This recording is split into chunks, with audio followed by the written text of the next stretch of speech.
रामकृष्ण हरी मित्रांनो, जगद्गुरू तुकाराम महाराज सांगतात, आपटा सौंदड रान चारा, दसऱ्याचा होय तुरा, तैसा देवामुळे मिळतो मान, नाही तरी पुसतो कोण.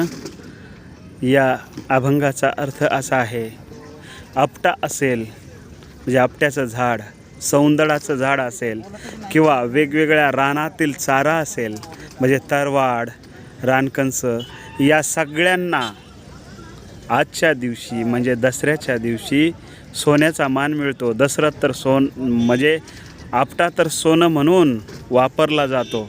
तुकोबाराय म्हणतात, आपल्या अंतःकरणामध्ये जर देव असेल म्हणजे आपल्यामध्ये चांगले सद्गुण असतील तर आपल्यालाही मान मिळतो. जसा या झाडांना सणामुळं दसऱ्यामुळं मान मिळतो, तसं प्रत्येक व्यक्तीला आपल्या अंगामध्ये सद्गुण असल्यामुळं मान मिळतो. रामकृष्ण हरी.